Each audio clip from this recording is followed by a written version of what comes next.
Deepfake বলে পার পাওয়া গেল না, দ্বিতীয় স্ত্রী দাবি করলে যাবে এমপিত্ব। তাহলে উপায়? জামাত নেতা ও এমপি গাজী নজরুলের ভাইরাল হওয়া সেই বেড সিন ভিডিওর আসল নায়ক কি তাহলে 1971 সালে হারিয়ে যাওয়া তার যমজ ভাই? চলুন আজকের ভিডিওতে উন্মোচন করি অন্ধত্ব, স্ক্যান্ডাল এবং হাস্যকর এই যমজ ভাই প্রজেক্টের আসল রহস্য। ভিডিওর শুরুতেই একটি দায় মুক্তিপত্র বা ডিসক্লেইমার দিয়ে রাখি। প্রাপ্তবয়স্ক নারী ও পুরুষ পরস্পরের সম্মতিতে হোটেল রুমে একান্তে সময় কাটাতে চাইলে তাতে দোষের কি আছে? মানুষের খুব ব্যক্তিগত জীবনে ধর্ম ও রাজনীতির প্রভাব না থাকলেই ভালো। কিন্তু সমস্যাটা বাধে তখনই যখন ধর্মের লেবাস পরে রাজনীতি করা মানুষেরা এমন বিতর্কে জড়ান এবং সেটাকে জাস্টিফাই করার জন্য অদ্ভুত সব তত্ত্ব দাঁড় করান। জামাতের এমপি ও এক তরুণী হোটেল রুমে যা ঘটিয়েছেন সেখানে অনেকে হয়তো যৌন জিহাদি কর্মকাণ্ড বলবেন। কট্টরপন্থীদের অনেকেই বিশ্বাস করেন জিহাদি উগ্রপন্থার প্রতি সহানুভূতিশীল নারীরা যুদ্ধক্ষেত্রে গিয়ে যোদ্ধাদের মনোবল চাঙ্গা রাখতে নিজেদের যৌন সঙ্গী বা অস্থায়ী স্ত্রী হিসেবে উৎসর্গ করেন। লড়াইরত পুরুষদের মনস্তাত্ত্বিক ও শারীরিক তৃপ্তি দেওয়াই নাকি তাদের জন্য এক ধরনের ধর্মীয় দায়িত্ব বা জিহাদ। জামাত প্রকাশ্যে এটা স্বীকার করবে না, কিন্তু তাদের নেতার নারী কেলেঙ্কারি ঢাকতে সাংগঠনিকভাবে সবাই যেভাবে সোশ্যাল মিডিয়ায় ঝাঁপিয়ে পড়েছে সেটা আপনারা সবাই দেখছেন। এবার আসি মূল চরিত্র প্রসঙ্গে। জামাতের বর্তমান এমপি গাজী নজরুল, যার এক তরুণীর সাথে বিতর্কিত শয্যা দৃশ্যের ভিডিও সম্প্রতি প্রকাশ্যে এসেছে। ভদ্রলোক আবার জামাতের একজন সনদধারী লিজেন্ড মুক্তিযোদ্ধা এমপি। এলাকায় তার বিপুল জনপ্রিয়তা, এমনকি হিন্দুরাও নাকি তাকে ভোট দেয়। চলতি সংসদে খোদ স্পিকার তাকে বীর মুক্তিযোদ্ধা বলে বিশেষ সম্মানও জানিয়েছেন। যাক, মূল ভিডিও প্রসঙ্গে আসা যাক। এমন স্ক্যান্ডাল সামনে এলে ডিফেন্স বা আত্মপক্ষ সমর্থনে দুটি চিরাচরিত পথ খোলা থাকে। এক, এআই বা ডিপফেক বলে উড়িয়ে দেওয়া। দুই, যে কোনো উপায়ে ঘটনাটিকে বৈধতা দেওয়া। দুটো চেষ্টারই মহড়া চলছে।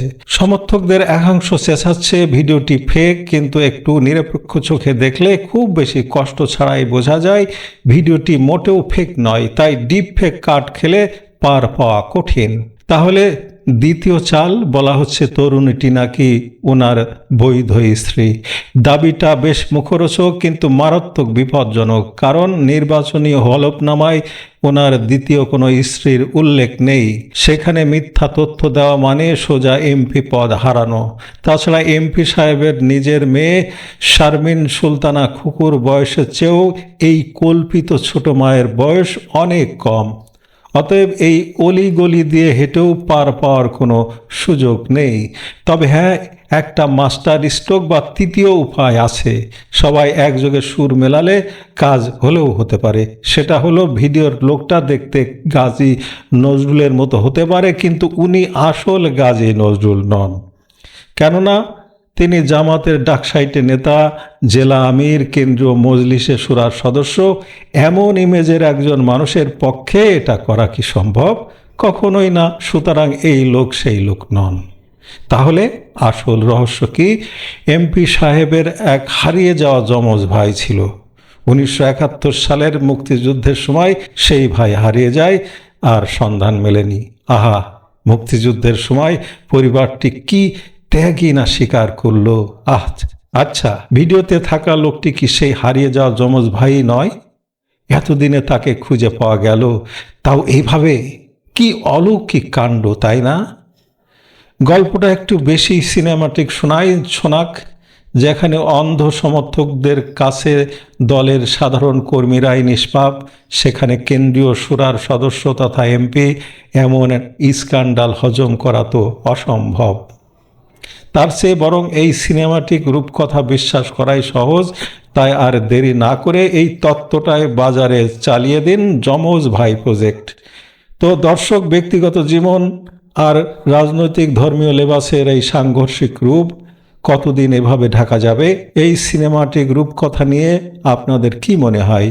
ভাইরাল এই ভিডিওর পেছনের মানুষটি কি আসলেই সেই হারিয়ে যাওয়া যমজ ভাই, নাকি অন্ধত্ব দিয়ে সব ঢাকার চেষ্টা চলছে? আপনাদের নিজস্ব বিশ্লেষণ কমেন্ট বক্সে যুক্তিতে আলোচনা হোক। ভিডিওটি ইনফরমেটিভ মনে হলে একটি লাইক দিন এবং শেয়ার করে বন্ধুদেরও এই যমজ ভাই প্রজেক্ট সম্পর্কে আপনার সুযোগ করে দিন। নিয়মিত এমন বিশ্লেষণধর্মী ভিডিও পেতে আমাদের ইউটিউব চ্যানেলটি সাবস্ক্রাইব করুন এবং ফেসবুক পেজটিতে ফলো দিয়ে রাখুন। ভালো থাকবেন।